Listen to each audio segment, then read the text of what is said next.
My name is Joe Marsella, and I commit to you to provide the shortest presentation on the panel today. I hesitate to admit, but I recently watched the movie Divergent on a plane. My excuse is after many hours on a plane, you start to run out of movies to watch. But the premise of the movie I found interesting, the idea that we could segment the population into different factions of beliefs based on personalities, and that would somehow lead to a more utopian society, a betterment of society, somehow made me think of the SDN. The idea that all these different beliefs actually lead to a more utopian internet, and some people would argue even a better society based on that. It was something I couldn't help but exploit here. But based on that, in my experience in travels around the world the last few years, I tend to look at the SDN market into three different themes, or you can typically divide people's opinions and mindsets into sort of three different categories. Arguably, these are a bit vague, and you can move from category to category, but at the end of the day, I think people tend to resonate their companies in one of these categories. On one side, there's the purist view, the idea that, as we've talked about numerous times, that we can separate the data planes and control planes, and this will relate to a whole wide range of different values in the network. The idea originated in Stanford, it's carried on in the ONF. We're seeing examples of that to the extent you can say there's momentum growing in SDN. There's clearly a lot of momentum growing in a purist model. But the idea that this requires pretty radical changes in network architecture it leads to skepticism in some people. Some of it we've heard today in previous conversations, but this leads to somewhat of a pragmatic view. So when you start to look at different mindsets in the SDN community, this idea of pragmatic view looks at a lot of the value propositions that the purists are talking about and says, I can achieve a lot of these same values without a radical re-architecture of the network. So, do I need to separate data planes and control planes? Do I need to actually use OpenFlow? Do I need to actually do a lot of these more stringent, radically shifting designs to the architecture to achieve these benefits? And they would argue you probably don't. If I can get to a more programmable interface to a control layer through more simple technologies like REST APIs, for example, then I can open up an ecosystem that lots of different application vendors can start to realize some of these benefits. These applications can drive revenue, they can lower CapEx, they can address OpEx issues, but the idea that we can leverage this in more of a shorter term step than a radical revolution is something that pragmatists hold on to. The third category, I think, is an interesting one, primarily because it comes from more of a network operations side of things.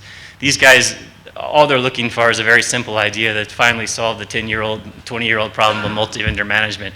Their holy grail is to be able to provision an end-to-end service across a multi-vendor network. God forbid we can actually see a map with multi-vendors in one space. We can see an ARM list that even has correlation across the vendor community. The idea is fairly simple, but it creates an interesting dilemma. And where does the world of SDN begin and the world of management end? And this leads to discussions that I think are fascinating around, what is an SDN controller versus a multi-vendor management system? How do you divide these things? What does the Venn diagram look like? How do we get from one world to the other? Are they two separate systems, the same system? We could go on there, but the idea that this system is really more of an operational focused viewpoint is something that I think is pretty relevant out there in the industry today. The second interesting thing to talk about when we talk about the state of the SDN is really the playing field. And I tend to look at the playing field as almost becoming all-encompassing. But you can look at sort of four key areas when you talk about how this has grown. SDN started in specific pockets around the different areas.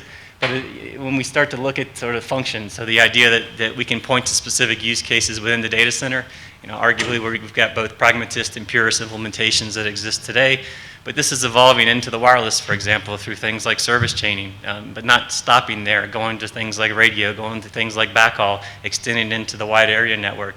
We're even seeing now examples of wide area network convergence with data centers. So example of partnerships that you can see out there in the market of data center companies and WAN companies providing sort of end-to-end virtual connections between the data centers for large virtual machine transfers.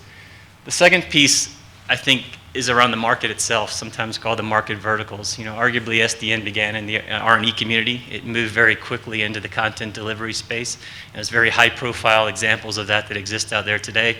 But recently, we've seen a lot of push into service provider space, into the MSO or cable space, into the government space. We're even seeing SDN now show up in the submarine space, which has historically sort of lagged the industry in terms of innovation, at least at the higher layers. Examples of we've got all this high capacity submarine links underneath the ocean. How do we better leverage that to create more dynamic connectivity based on demand versus just nailed up static capability? So it's really sort of starting to bring together a wide range of markets.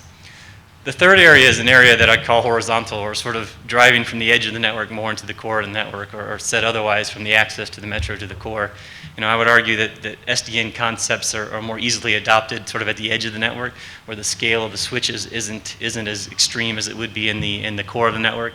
So we feel more comfortable with leveraging sort of SDN technologies on smaller boxes than we do on very large boxes.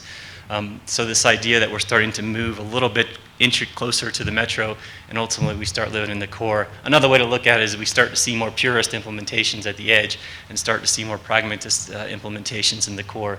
But that shift will continue.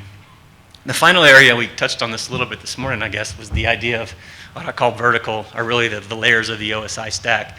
And I actually agree with the sentiment this morning that this over time will break down, and the ideas of all these different levels start to blend together. But the reality of the situation is today is we still design networks in different layers. And arguably SDN sort of began in the packet domain, more specifically in the layer 3 domain, but I think we're starting to see examples now in layer 2, layer 1, layer 0 based domains all the way down to the photonic layer. In fact, as we speak today, the OIF is doing a multi-vendor interop at layer 0 at different carriers around the world. That's going to be presented later in October.